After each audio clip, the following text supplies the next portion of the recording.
Hello, everyone. I'm super excited to do this. I just, jumped into the fire. I am working my way through my second week here at Game of Silks as the new CMO.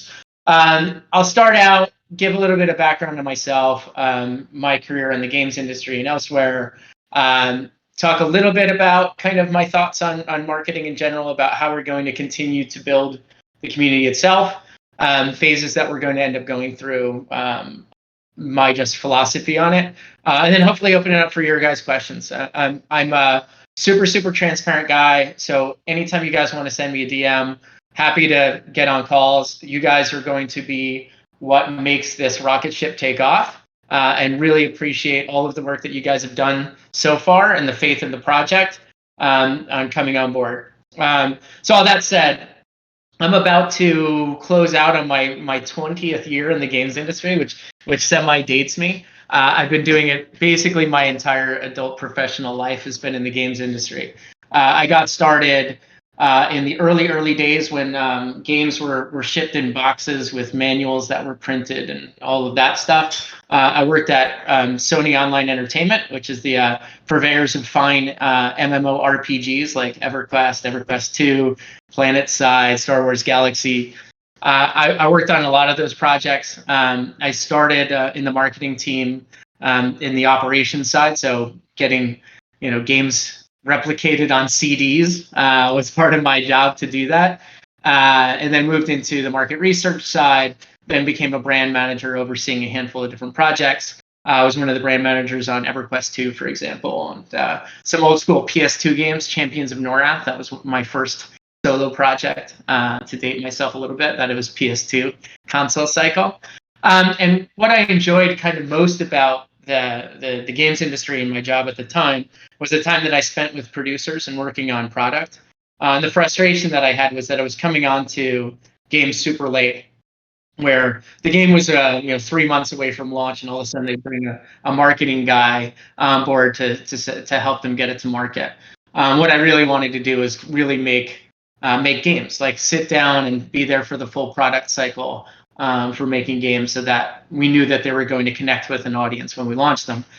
So I took an opportunity to join a Ubisoft studio in North Carolina called Red Storm Entertainment as a producer. And I was working on a project initially that ended up getting canceled, so I got to feel the fun part of being a games producer. But then I moved on to Ghost Recon, and I spent the rest of my time there working on different parts of Ghost Recon, some DLC, working on some new stuff that was going to be coming out. From there, I got recruited to join an MMO startup, and I switched back to the marketing side. A company called Voxer Entertainment that was working on a big MMO FPS. Very groundbreaking project, big development team overseas that was managing it. It allowed me to kind of bridge the gap of production and marketing and work on that project. Then I got recruited to join a new company that was just getting started up called Fun Tactics. And Fun Tactics' approach was to do IP-based games and take them to, at the time, Facebook gaming was the big market. And they had a couple of deals with some big licensed projects. Mission Impossible, they had to deal with Warner Music, and a little property called The Hunger Games. And at the time, The Hunger Games was just a series of young adult books, and they were like, oh, we're going to get the license to make this. They're going to make it into a movie with Lionsgate. And it ended up obviously being the right project at the right time. So I got to sit and ride that marketing wave of what became a true cultural phenomenon. We launched day and date with the first film on Facebook, and then we launched on mobile day and date with the second film, Catching Fire. So working with the Lionsgate team on how to create brand awareness around that, viewing games as being just as much of a content pillar as the books and the movie, was really, really interesting. So it was this market of saying games are things that aren't fire and forget. They're things that drive community engagement between series and between other things. So we were working on that for a while, and the success of that created a bunch of inbound deal flow from Hollywood, and they said, hey, can you guys make a game for our next film, our next TV show? We looked at our development team, in Tel Aviv and realized that we needed to start expanding and started doing third-party publishing. So I started the FTX Games publishing label within Funtactics and managed that process of pairing great developers and with great games with third-party IP, and then sitting over top of it and launching those projects. That was very successful to the point where that was the more successful side of the business. I took over running the company as the CEO at that time and rebranded the entire company to FTX Games. You Web3 crypto native folks will recognize FTX. We were there first. We were FTX Games. The new FTX cryptocurrency exchange came much later. They offered to buy the domain name, which is now owned by my previous company. But it's interesting how full circle that the FTX branding came. So I was doing that for a little bit, and then we got an opportunity to work with a company called Playtech. They had a casual games division. Playtech is a very large real money gambling company that's traded on the London Exchange. They had a subdivision of theirs that was doing casual games. We were working with them to secure some licenses for their projects. In the course of doing a deal for the brand Narcos, they acquired our company, and I was running the casual games business for Playtech. We did that for a couple of years, and then had the opportunity to spin the company out, and took that opportunity to spin the company out and had a number of different offers to buy the company, and navigated it to Tilting Point. Tilting Point's a top 10 casual mobile games publisher in the world. I was running an internal studio for them for a couple of years, and then saw an opportunity to take over as the head of operations for them at the beginning of this year. I was used to fighting fires. I was used to being a CEO in very dynamic markets. So I took that opportunity, and with it, I had my eye on the blockchain team. So I took over managing the blockchain team as well, started getting much deeper into what I thought were the opportunities for Web3 games going forward, and where that market was taking. And this is still, everybody that comes into blockchain gaming feels a combination of late to the party and super early at the same time. And I felt the same way. And one of the convictions that I had was that the technology is going to fundamentally change the way people are consuming entertainment, with ownership being at the pinnacle of that, and that incumbent existing games companies are only going to see a portion of that value. With that in mind, I resigned my position at Tilting Point, and with the intention of striking out and doing my own, starting my own company. So when the opportunity presented itself and I came across Game Silks, I was like, wow, this is great. This is the exact type of project that I was looking for, which is a new experience that couldn't have existed before blockchain, that's really using the technology. Because a lot of the argument that people have towards blockchain in general is that, oh, that's a technology solution searching for a problem, right? That there's a lot of the blockchain games that are being created is like, is there a reason why that's on chain? There a lot of times there really isn't.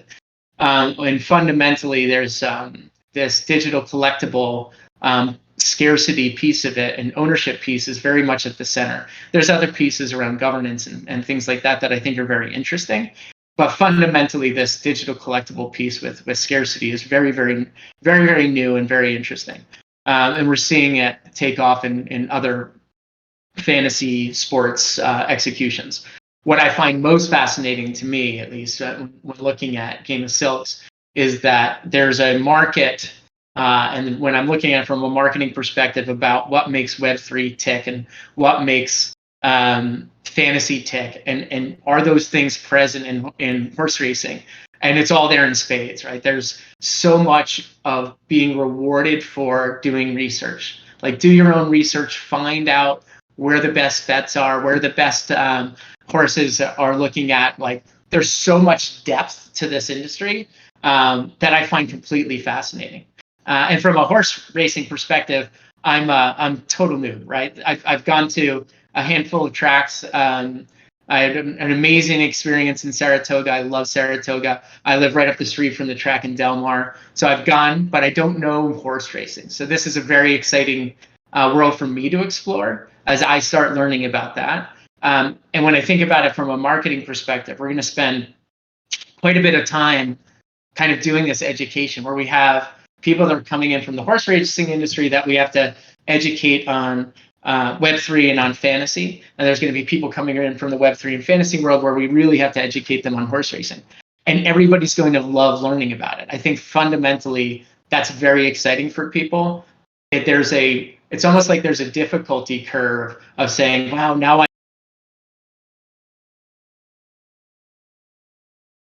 get really well to gamification and gameplay dynamics.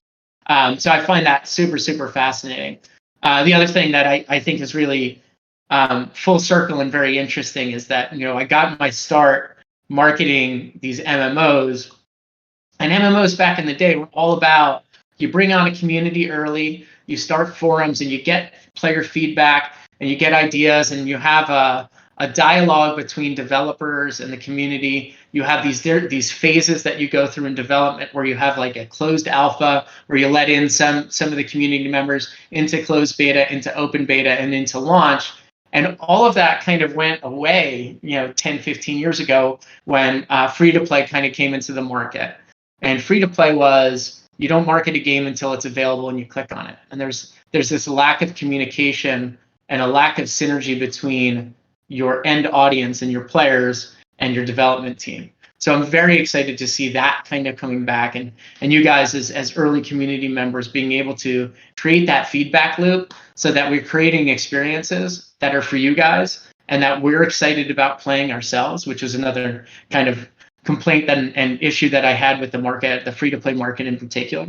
I want to create games again that I'm excited about playing for people that are excited about participating in it. And that's what we've got, right? So that's what really attracted me to this project. I'm very excited about it. I think we're right at the cusp of it.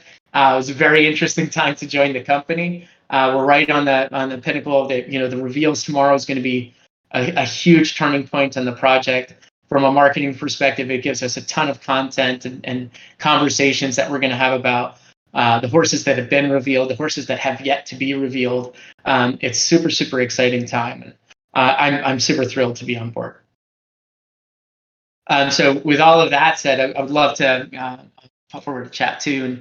And nice, Major Tom. Yeah, playing EverQuest to this day. It's phenomenal, right? That game can exist and be around for as long as it is. And when we think about what we're doing now, that's the kind of experience that we want. And what EverQuest and the MMOs, what made them sticky, what we found that made them that sticky and cohesive for people to still be playing, and this is probably the case for you. You're probably in a guild. You're probably, that's your means of communication with the people that you started gaming with. And Game of Silks offers a lot of that community piece of it, right? Like what I'm personally psyched about is that I'm going to go get some horses. I'm going to hang out with my friends that I connect with from high school still, and we're going to have some horses. And once a year, we're going to find a track where one of our horses is racing, and that's where we're going to meet. And that's going to be super, super sticky. And we're creating entertainment experiences that are community-based and cooperative-based, where we're not competing with each other, but we're all trying to, paddle in the same direction, and we're all celebrating each other's victories. It's super, super fun. And those are the pieces that I think are the most interesting. When we were working on EverQuest, and one of the things that we had, and this was early days, was we had a lot of player data and understanding of what made things stick. And one of the things that we found was that the spawn timers for these big boss raids, the longer they were, the more sticky the game was, because it made people sit around and wait and talk to each other. And it was about the social bonds that people had that made the game retain users and made it fun for people in the long term. And I think we have opportunities to do that with stables and with syndication, with all of these things that we're going to be able to do to have people create bonds inside our game that carry out and through outside the game that builds this kind of growing environment of true community kind of going forward.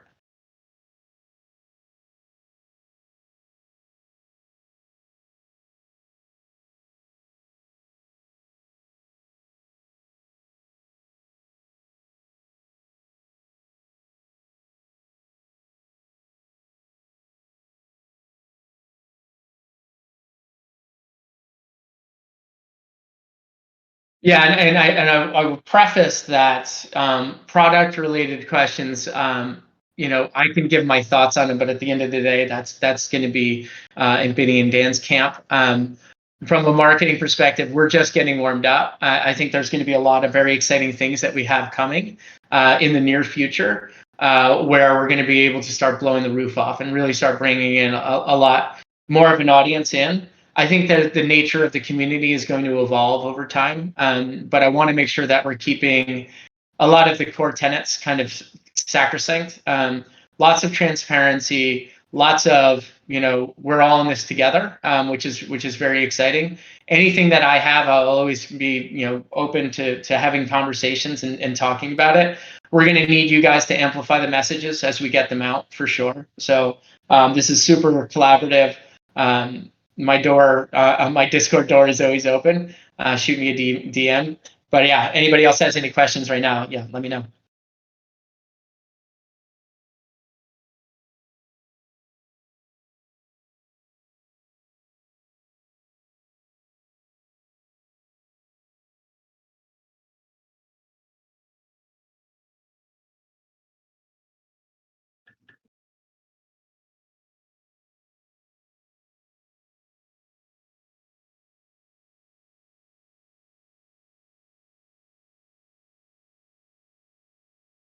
Yeah, I think that there's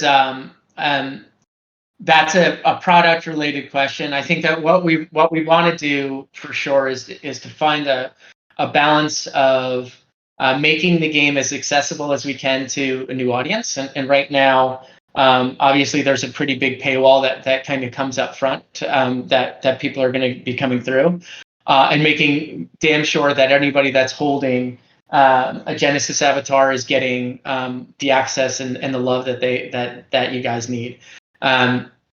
We're absolutely invested in figuring out where to grow. One of my takes on this, just kind of from a philosophical perspective on the branding and understanding of Game of Silks, is that horse racing is by nature a very exclusive and premier experience. I'd like to make sure that we're carrying that over. I don't think that we ever want to make the barrier to entry super low and look for millions and millions of players at this point. I think that what makes things interesting and for now is a lower number of very committed players, and making sure that premium experience is experienced over the entire onboarding and execution phase of the project. So when people come in, the way I'm thinking about it is like, we're not selling a cheap experience. We're selling high end. The value of one of our users is going, and the relationship that we're going to have with our players is meant to last years. And we want to make sure that is a very white glove experience all the way through. That's going to take some time and some effort.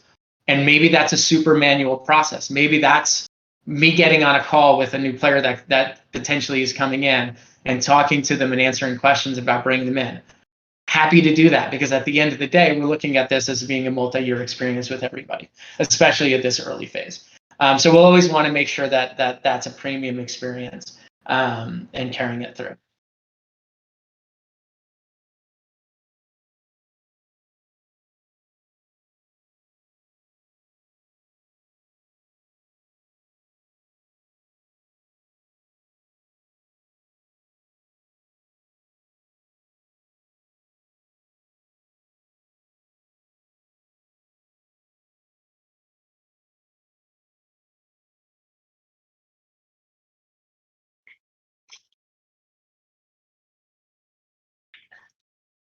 So I was. I just wanted to say good morning and welcome on board. We're so happy to have you.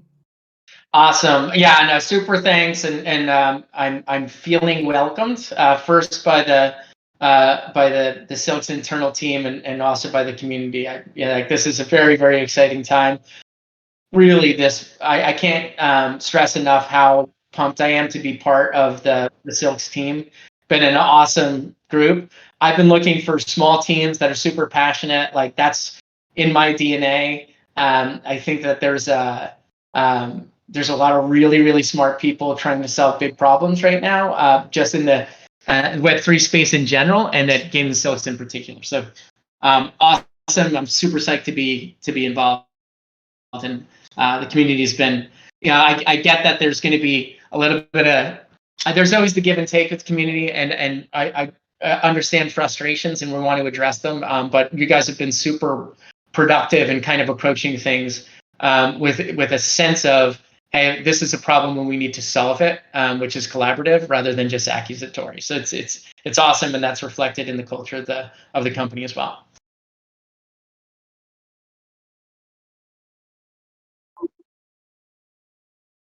Great, yourself? Yeah, you did. It's Mr. Emac. Gotcha. So, yeah, very impressive resume. I'm quite happy to be part of this project. I did have some questions for you. Just wondering what your goal is in terms of, do you have a job scope here? What you're planning to do, and how you're planning to grow our project, as well as are you just growing it to a certain level, then exiting out on an exit strategy, or what will your? Would you be able to share that with us? Yeah, and no, that's fair. I'm viewing. So in the short term, we need to find this nice balance of making sure our on ramps are clean, and then driving traffic to those on ramps so we can build. There's a balance that's doing that, and truth be told, it's a startup environment, and we're putting the foot on the gas and trying to do all things all the time. It's the nature of it that some of it's going to give. So in the short term, we have some PR announcements that we're going to be doing.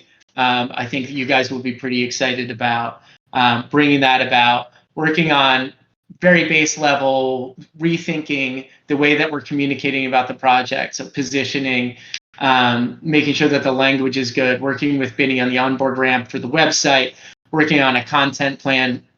I know you guys know we just hired Nick. That's going to be driving a lot of great content that's around the project. Working with you guys in the community that are building your own content, making sure that we're amplifying those messages and getting that stuff out.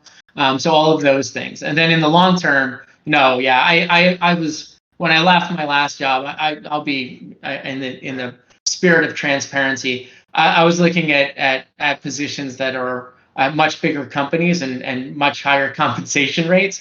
And I'm invested in this company too. I wanted to find a place where I could have meaningful change, that is doing a project that has meaningful upside, that I tend to stay at places for a very, very long time.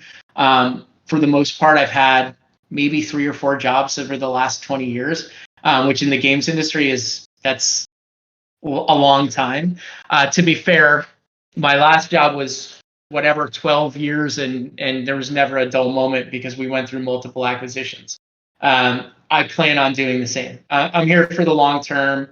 I want to market this game and build a community of people that are here for the long term. When we're thinking about hiring, we're thinking about hiring for the long term. We view this as kind of a massive upside and a market that we're helping to create. So I plan on being around for quite a while. That's very helpful. Well, as part of the community, I welcome you. Thanks, Casey, and looking forward to seeing what you're going to bring to us here. Right on. Thank you.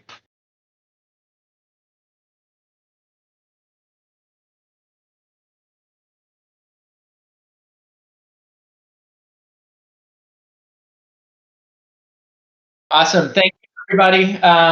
Ping me on Discord if you guys ever have any thoughts.